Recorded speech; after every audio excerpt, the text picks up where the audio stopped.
It originates in the Japanese village of Okinawa, Japan, which is one of the blue zones in the world. And that's where the highest percentage of centenarians live. And so studies were shown, why do these people live for so long? And what they discovered is it's a combination of 4 elements. The first one is, what do you love? The second is, what are you really good at? The third is, what does the world need? And the fourth is, what can you get paid for? So if you look at a representation of the ikigai, it's a Venn diagram, and the overlaps, there's 4 circles, and the center is a sweet spot, which is your ikigai, or reason for being. So I take my clients through this process of determining their ikigai through exactly that, looking first at, what are your strengths? What are you really good at? Like not 20 years ago, but right now, what do you have that comes naturally to you? And are you really maximizing your superpowers, I would say, in what you're doing right now? Are you navigating the choppy waters of perimenopause? You're not alone, and I've got something that might be your lifeline. Let me introduce my new product, Estro Balance Mastery. This isn't just another supplement, it is a perimenopausal powerhouse. Estro Balance Mastery is a medical-grade formula designed by me to support you through the transitional phase. Let's break down these powerful ingredients and how they work for perimenopause. DIM and Chrysin are your dynamic duo for managing erratic estrogen levels that cause hot flashes and night sweats and mood swings. If you're feeling foggy, the flaxseed extract is rich in lignans that support cognitive function and help clear that perimenopausal brain fog. And ladies, if those night sweats are killing your sleep, the green tea extract and broccoli sprout compounds work together to help regulate body temperature. But that's not all. Milk thistle supports your liver, which is crucial for hormone metabolism during this time. The best part is it's 2 capsules a day, and you're giving your body the support it needs to navigate perimenopause with grace. It's made in an FDA USA inspected facility, and you're getting quality ingredients. All you've got to do is head over to metabolicblueprint.com/pod10, and that's metabolicblueprint.com/pod10 to get 10% off your first bottle. That's right, it's 10% off just to get started on your journey to a smoother perimenopause. Kavita, I'm so glad to have you on our show today. And the subject of women sort of stepping into their next sort of being, who we're really going to be, is so vital to kind of why I do what I do. And so when your team reached out and told me what you did, I was like, oh, we have to have this conversation, because I just think women in this time period of life are so powerful. But a lot of times we just don't know where that power lies because we're kind of stuck in patterns, And so let's sort of unpack all of that. Now, how did you get into helping women find their critical sort of reason for being? Yeah. Driving into that with confidence. How did you get here? Yes, thank you so much, Betty. And actually, I am really thrilled to be here as well, because I was looking forward to this conversation as well, because I love what you say about, health concerns that your listeners may have. It's not only due to their nutrition and their lifestyle, but it's also uncovering those dreams that may be unfulfilled, right? And when they do that, and when they are into who they really are, then that can be manifested in many ways. So I'm excited to get into it, but just wanted to point that out. And thank you for asking. I am so passionate about helping women, navigate transitions in their life and really uncovering their reason for being, because it was really born out of my own experience, Betty. So I would say it was about 7 years ago. I was found myself really, I would say, drowning in a lot of negativity, and it was affecting all aspects of my life, my health, my wellness, my career, relationships. But nobody would have known it, right? Everything seemed kind of perfect from the outside. So just to back up a little bit, I'm a South Asian woman. I'm a Canadian, and I always had been instilled with the ethics of hard work and, education, marriage, and kids and all of that. And I really lived that life to a T. And I was in a corporate pharmaceutical industry for 25 years, 2 degrees. I did very well, very successful, and good, long-term marriage and 2 incredible boys. And, it was like, why should I be feeling like this? Why should I be feeling like there's something missing, right? And so I thought something was wrong with me, but I had this little voice inside of me that was telling me that there's more that you have to offer the world. There's more inside of you that you have to rediscover. And I kind of ignored that. I tried to ignore it because I thought, oh, I'm crazy. I don't know what's going on. And the voice became so loud that I couldn't ignore it anymore. And so that's when I went on a kind of a quest of rediscovering myself. And that's when I realized that so many women out there may be going through exactly what I was going through, and that everything may be perfect, but there's especially the stage of life that we're in that you talk about in this podcast is this midlife stage. And so that's how I got into what I'm doing right now. I documented the process I went through to really find myself. I became a coach for women in transitions in their life. I started a podcast. I have a course. So I rediscover myself, and in the process, I'm helping others. So really so much more motivated and happy right now. And that's what I want for all women. As you said, they're so powerful. Women are so powerful if they really tap into that power. I'm curious, do you find, because for over 20 years of my career, I've basically been in the room chatting with women in our age group. And, I find that it kind of falls into two camps. A lot of women are like, I think there's something more. I feel like I have purpose, but I don't know what it is. And then I also run into women also that feel like they kind of want to go backwards. So like, no, I liked it when it was over here. Let's say when I was in my 30s, when everything felt like I knew what my trajectory is going to be. Do you find that to be true in your conversations with women all over the world? Yes, I do. I think what happens is as women, often the whole point of that, what you're saying is you're not living in the present moment, right? Either you're worried, you're thinking about the past and thinking, oh, I wish it was like that. Or you're like, I don't really know what's going on in the future. So the issue with that is that you're not being in the present. And the issue with looking backwards is that you're a different person now. You can't expect the same results, right? You've changed. You've got all this amazing experience to draw from. Your values may have changed. What you're passionate about when you were in your 20s or 30s is different from what you might be passionate about now. So it's about finding that sweet spot. And that can change, and that does change in different stages of our life. I don't know if you agree with that or if that's what you've heard from and I would say the best way to do that is to figure out your now and not live in the past or worry about the future, because it's all of these fears that are developed when we're like, we're stuck at this moment. It's like, oh, I don't know what to do. Most of that is internal. It's our thoughts that stop us, the fears that stop us from moving forward.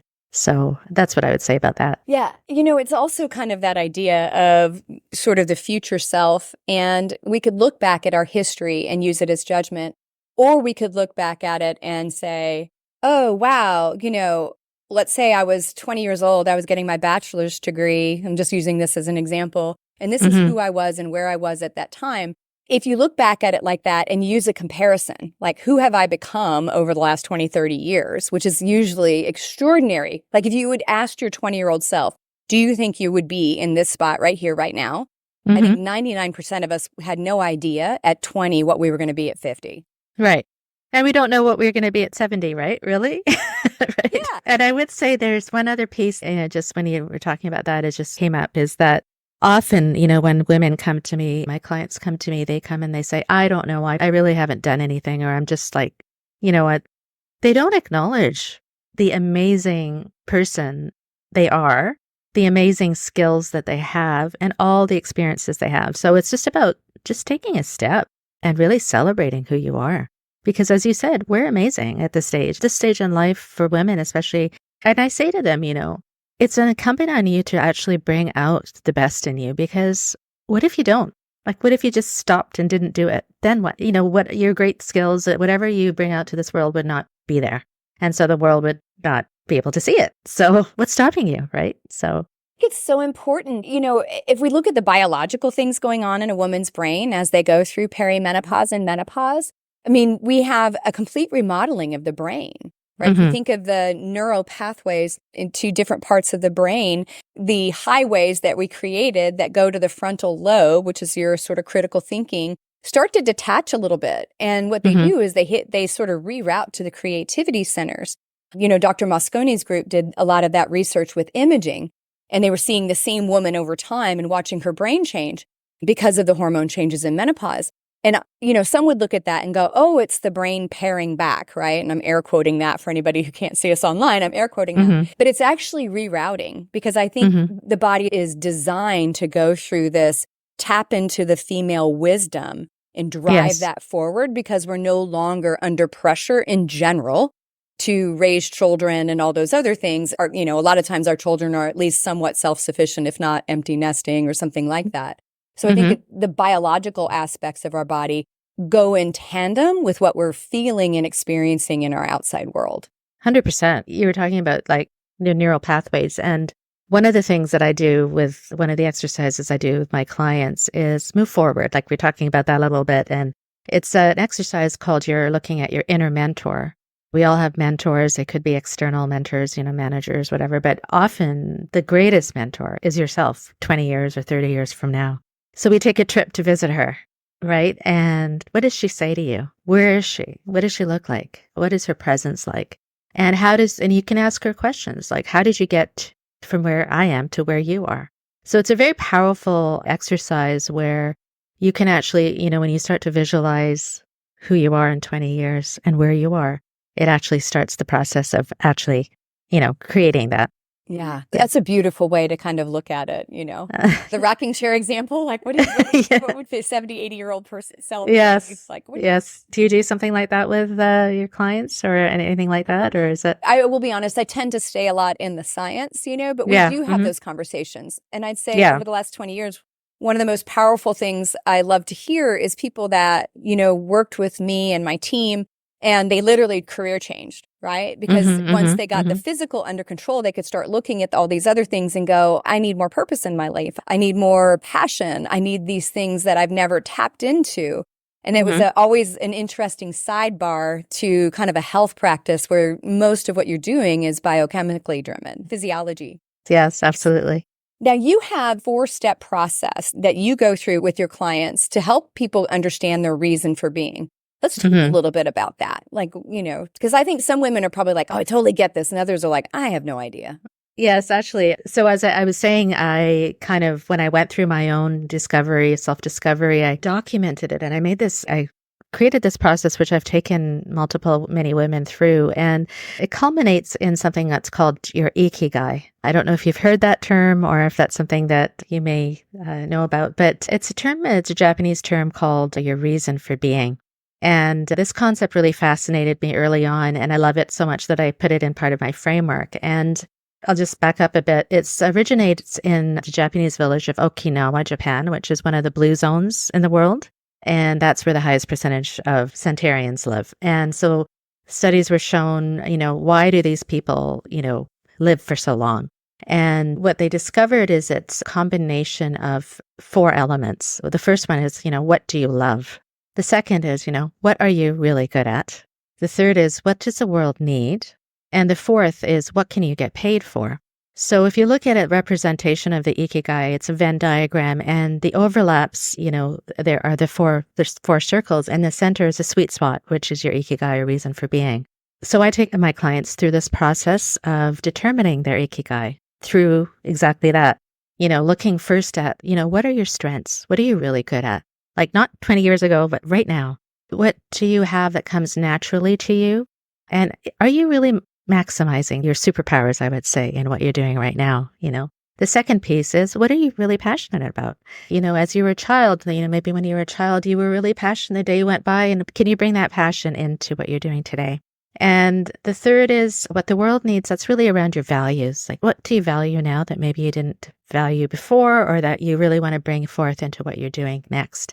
And then what you can get paid for is like, how can, we all have to work for a living. How can all of those things overlap to determine, what your ikigai is? And it's a really eye-opening and, experience to look at that and in a step-by-step process. And when you determine that, and that forms the basis of what you're going to do next, it just opens up so much that you never would have imagined before, And actually, research suggests many positive aspects of finding your ikigai, like physically, decreased anxiety.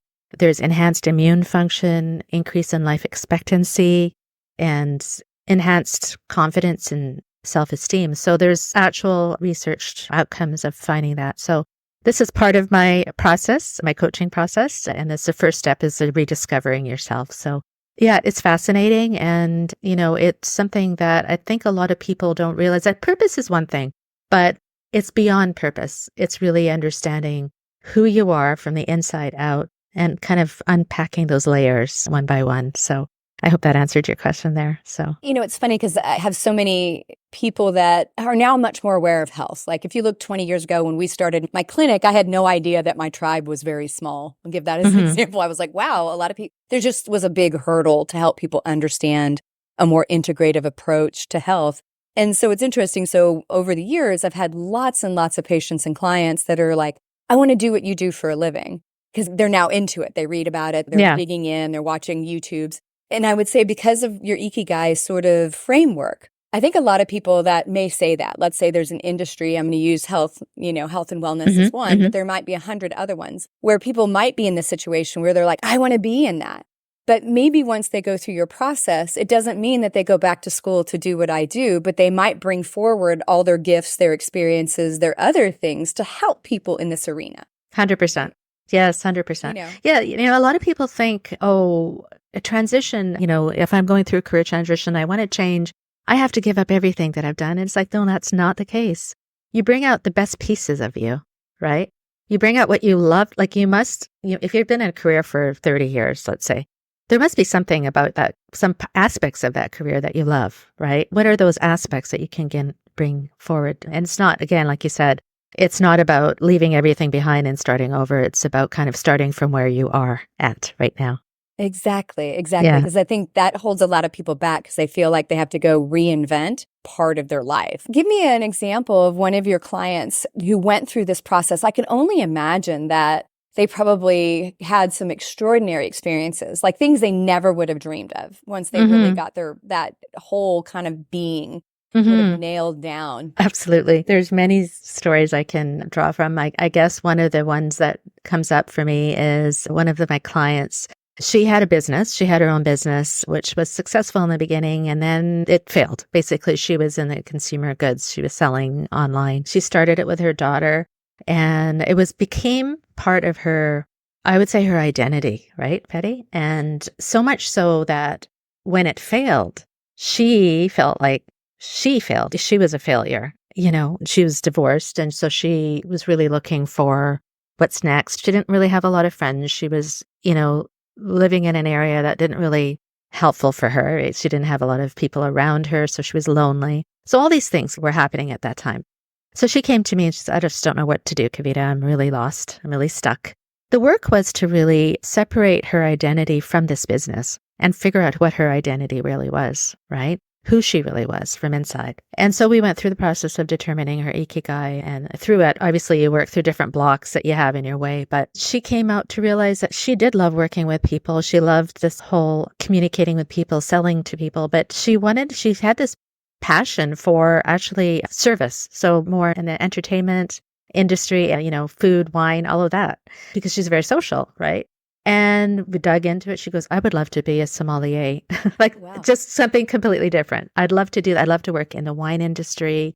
Anyway, so she started taking courses, ended up moving to another area, and this is in Canada, in the wine region where she was, met a great person, great man. Her life is just like, I'm not saying that it's just because of just doing that, but it was opening up the possibilities that she never, ever imagined before, because she felt so stuck and identified with her business. And now it was like, oh, there's things beyond that I can move into, and I can do it. And so I met with her I think it was a month ago, and I said, how's it going? She said, it's amazing. Everything is amazing. Life is just wonderful. She's met new friends. She's got all this. And I work it's called core energy coaching. And what that is, looking at your anabolic, which is your positive energy, and your negative energy, which is your catabolic energy. And what that means is, if you bring out more of this positive energy into your life by doing things that you're passionate about, by pushing yourself out of your comfort zone, that brings up a lot of this positive energy, right? And that moves you forward. You see more possibilities. The world really opens up for you. So that's part of the process. So that was just an example of somebody who was feeling very stuck and who's now really opened up her life into different areas that she never imagined. Yeah, I think that's great. That's a great example of, stepping out of the story, or I like to think of it as sort of actually kind of an alter ego. You become the alter ego of what you do. Whether you work for somebody or have your own business, I'd say it's almost a little bit more so when you have your own business, because it takes so much blood, sweat, and tears to build a business. it's I'm Betty, the whatever, the label I put on it. And it is a little disturbing when you have to take that off. Because again, a lot of people in this age group, we might be looking at semi-retirement or stepping back or looking at this next phase. And, putting on that new identity is a little bit scary. And often you don't know it until you're in it.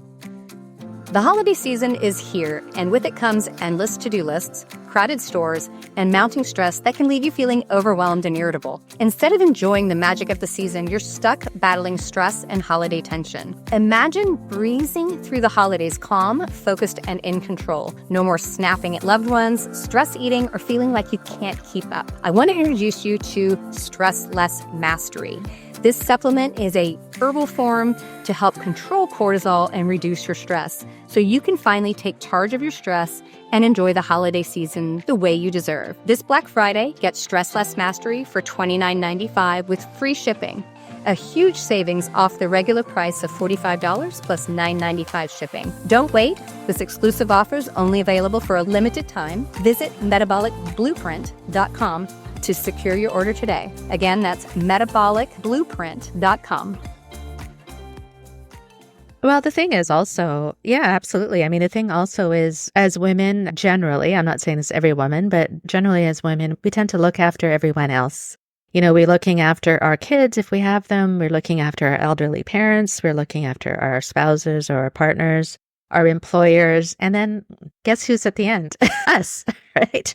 We have very little energy left for ourselves. And so this is why it's so important at this moment in time, this stage in life, this transition that we are in, to take that pause. Give yourself the permission to take that pause and really figure out who you are, right? From within. Yeah. Right? Because you're going through a lot. I mean, women who are listening to this are going through menopause. They're going through all kinds of changes and they're stuck. They're overwhelmed. And it's like, just take a pause, I would say, right?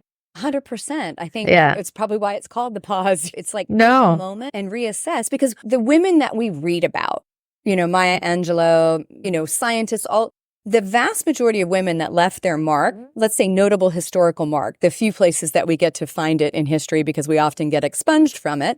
But most of those women were over 50, which means it was in this new season of life that they actually sort of stepped into who they are. And so I think it's understanding that's part of this, and that's what we need to do. We need to reinvent, right? There's actually I'm sure you've heard of this study. It's called the U curve of happiness. And this was documented over many years, and that happiness kind of goes in a U shape, right? And at the bottom is when you're around your 50s.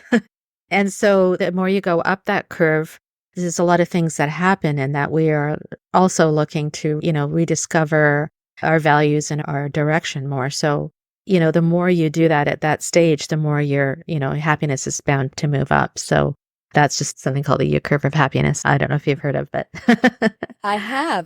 So that just means if it feels really rough right now, you just keep riding the curve. You have, if I remember correctly, a proprietary sort of pyramid of reinvention that you go through.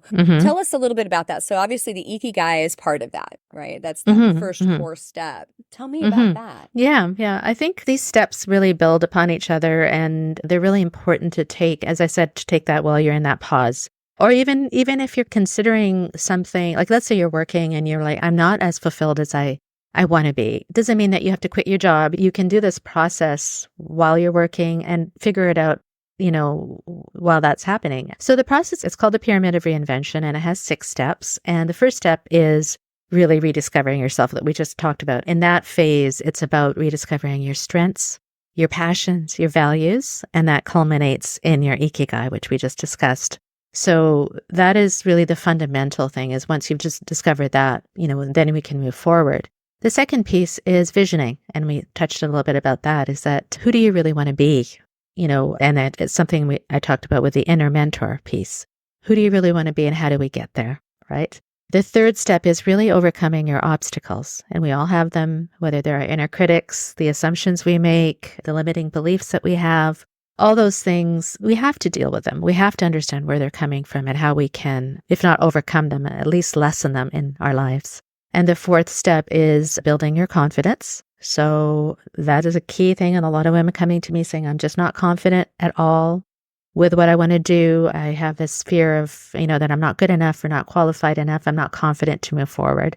And then the fifth and sixth steps are action, because you have to take action in order to get anything done. You can't just sit on and just think about things. It's about taking that first step. And then accountability. And accountability can be in many forms. It can be with working with a coach, or it can be in, seeking out groups or partners or teams or, people that are going to, or even family or friends that are going to support you in this process that you're going through. So those are the 6 steps. And then it kind of leads to an opening where it's like, okay, now I'm pretty sure about what I want to do and who I want to be. So, yeah. So I want to step into that community part just a little bit, because I think this gets overlooked a lot. And I'm just going to give some of my experiences that I've noticed in myself, and then even a lot of my clients and patients. A lot of times I'm kid-free, so this is not my truth. But a lot of times when we've been child rearing, our friends are the parents of our children, because we satellite around our children. And so your life becomes play dates with parents of your kids, friends. yeah. And that often when we get into this time period, that's no longer there, because your kids don't need play dates. They're adults. You look up, and if you happen to be coupled, you look at your spouse and you're like, we don't even know if we know each other, because we spent 20 years trying to raise beings. And then you're in a career where if you do have a social life outside of those two things, it's a lot of times the people you work with. And I don't know about you, but, going on 55 this year, there were several things that I noticed about my life. I mean, I went back to school to get a PhD at 48, Wow, so I was like, amazing. this is what I want to do, I won't say it was easy. But the other thing I noticed, even though I was in this holistic community and all this other stuff, is I had lost along the way of being an entrepreneur my girlfriend group that especially had the same kind of ikigai sort of experience. I'm going to use your framework, but that they were moving towards the same thing. I think that's also a big challenge, because often when we start looking around our friends and the family and everything else, they're not necessarily moving in the same direction we feel compelled to move in. And I think having that coach and the community is often the reason why people fail. Yeah, 100%. I think you're such an important point, honestly, Betty, because, when we go through these things that we just discussed about, kind of this like, where am I? What am I going to do? And we feel confused. And then if we do decide, and it's a decision to make that transition and to really dig deep.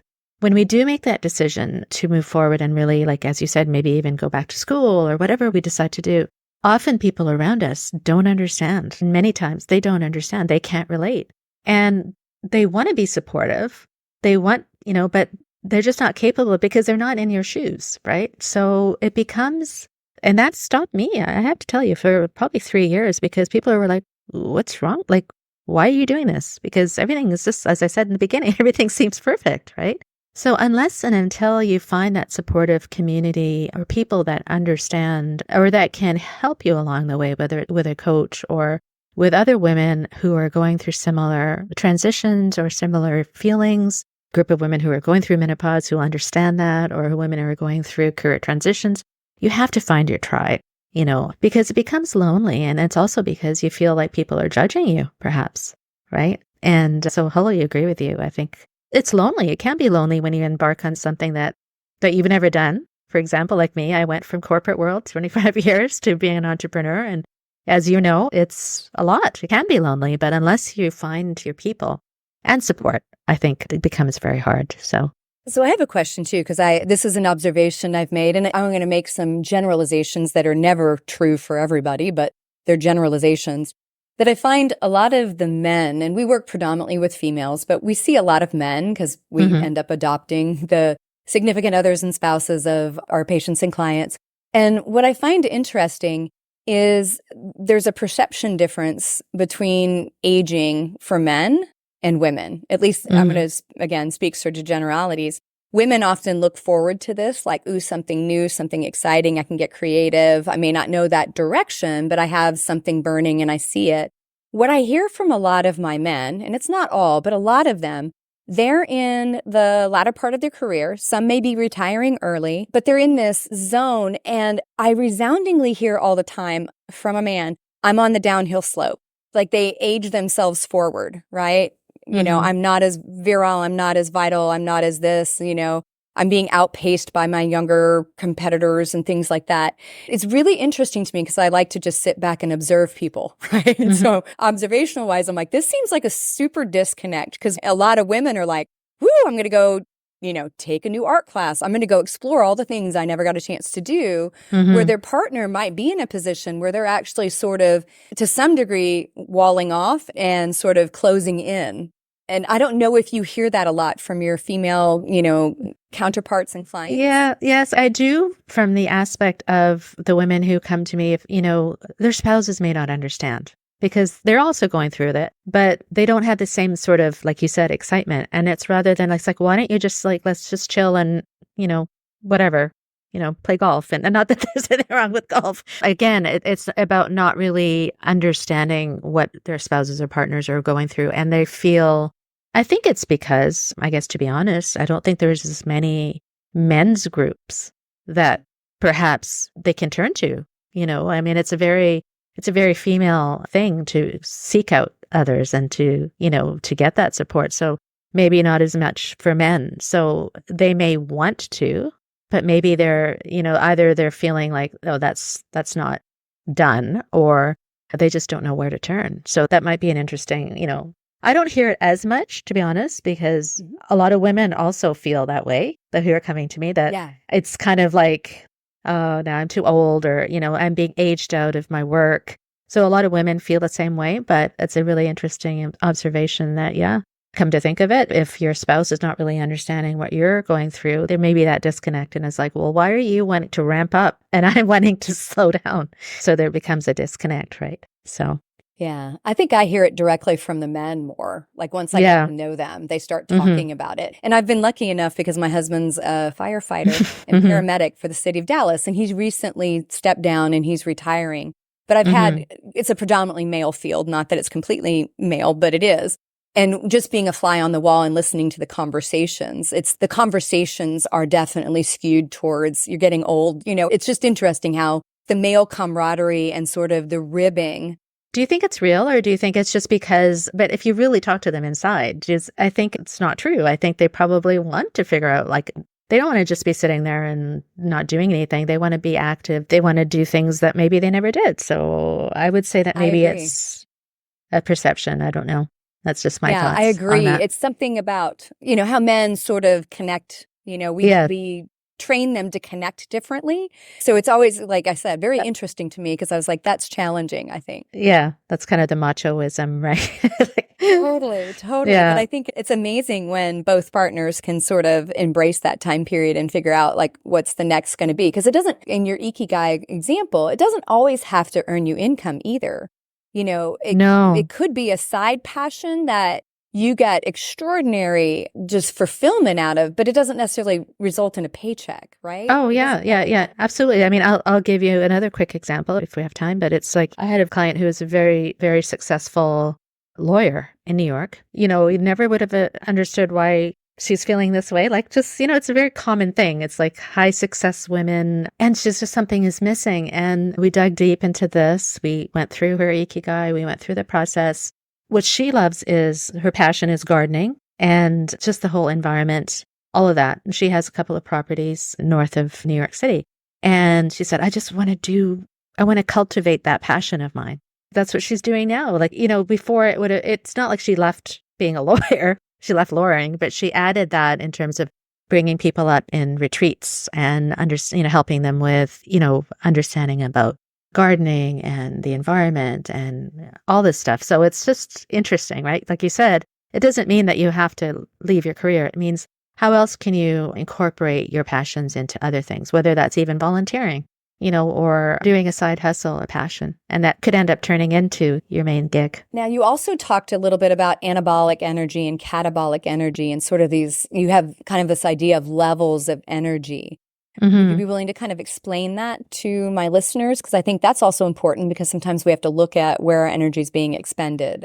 Yeah, 100%. And this all comes from my training, as I said, with core energy coaching. And it's a framework that was developed by a man named Bruce Schneider. He's a founder of IPEC, which is my coaching program. And really, there's 7 levels of energy in this model where levels 1 and 2 are catabolic, which I referred to earlier as being the negative type of energy, right? Those are characterized by feelings of, fear, anger, combativeness, guilt, all those things that we feel. They bring out the negative energy, which therefore does not allow for reason or cooperation or ideas. And then it goes up the levels, and like levels 3 to 7 are anabolic. So things like level 4 is a level of caring and compassion and service. Level 5 is like solution focused. And then level 7 is the ultimate, where it's absolute passion and non-judgment, right? And nobody can ever really reach that, but it's like, how do we bring the more and more of these anabolic thoughts, feelings, and emotions, which turn into action in our lives? So I do a assessment, which is called the Energy Leadership Index Assessment, which actually looks at the amount of these different levels of energy in your life. How do you respond on a daily basis and under stress? A lot of people respond right away, fight or flight, right, with level 1 and 2 energy. And that's normal. But how can we reduce that and as quickly as possible get into these positive energy states? And, we're all connected by energy, but the thing is that if you look at your life and you understand where you're expending your energy, like when you're in an interaction let's say in a meeting, and sometimes you can feel when people have that negative energy. And if that's the case, there's no way that there's going to be any solutions or anything that occurs that's positive in that meeting, right? It really starts with your thoughts, and then it goes to your feelings and then the actions. So emotions and actions. So it's a process where you're really looking at what can you do in your life that brings that anabolic energy? And as we talked about earlier, if you're living your ikigai, if you're living your reason for being, you wake up in the morning and you just want to get up and do it. And you're not dragged. You're not feeling, resentment for the work that you have to go to. You're feeling passion. You're feeling happiness. So I don't know if that explains it, but it's really an interesting framework that's been studied, extensively. And so that's what I try to do with my coaching, is also looking at where do people expend their energy and how can we improve that? Yeah, well, it's a really fine example of like vibrational energy for anybody, anybody that's been online, you'll hear somebody say, oh, I need high vibe people or high vibe, sort of this or that. And it sounds very amorphous, but your explanation of that is very clear. If you're in those lower catabolic states, your vibration, your experience, everything around you is going to draw negativity or fight or flight or this sort of extreme state. Whereas as you shift into more positive energy states, then everything around you shifts because like captures like, right? And so I think that's a great example of that sort of amorphous term of high vibe, like high vibration people. What does that mean? Yeah. Often it's just about, acknowledging. Sometimes, even saying, I see that you're not feeling too good right now. What is it? Everything okay? It's just about, again, taking that pause. And sometimes people just go into situations and blame. And then if that happens, then there's just no way, that, as you said, like it attracts negativity, attracts that, and positivity attracts positivity. So, it's a law of attraction in kind of a deeper form. I would agree. So this has been such an awesome conversation, Kavita. I mean, it really has. I think you've shared so many great things for my listeners on how they might be able to tap into that knowing and that next piece. Do you have a couple gifts for my listeners and then how they can get in touch with you? Yeah, it's been a really insightful, wonderful conversation. Thank you so much. Yes, so the best way for your listeners to reach me is my website, which is itsmytimenowcoaching.com. And there I have one-on-one coaching. It discusses my pyramid of reinvention and the process I take my clients through. And that is that Energy Leadership Index Assessment I also give. I do group coaching often. And I also have an online coaching program. I have a podcast as well called the Midlife Reinvention Podcast. I'd love to have you on, actually. We should talk about that. I would love to offer your listeners a 45-minute consultation with me. It's called a breakthrough call. We really dive into what may be blocking you, what your hopes are for yourself. And, we offer solutions and some opportunities for you there. So that's open to your listeners, and I can leave the links for you to put in your show notes if you like. I also have, it's called a Career and Life Fulfillment Quiz. Everybody loves quizzes. And so it's a real quick, 10 questions on how fulfilled you are right now in your career and life. It gives you a score.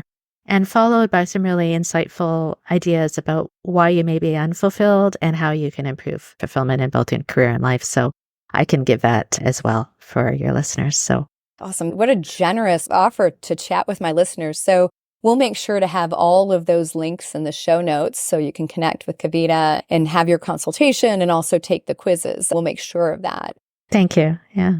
Thank you so much. Yeah, so this has been wonderful. This has been great. I know my listeners will get so much out of the conversation today. Oh, I hope so. And I would say that if I could just leave with one thing is that I would say, live according to your why, find out what your reason for being is. And if you find that out, then there's so much more energy, positive energy that will increase in your life. And you'll be able to open up so many things that maybe you had never even considered. So just live according to your why, I would say. I would agree. Thank you, Kavita, so much. Thank you so much, Betty. Menopause Mastery. Thank you, everybody, for listening to Menopause Mastery. If you found this to be a fabulous episode, please share it with a friend, because together we rise. And I'll be back with you next week. Thank you so much for tuning in to the Menopause Mastery podcast. You are why I'm here, and I am so very grateful. Hit subscribe so you don't miss any wisdom on creating the most exceptional life on our terms. If this episode has helped you in any way, please share it with a friend to spread the love, and together we rise. You can follow me on social media at Betty Murray, PhD, and you can reach me online at bettymurray.com.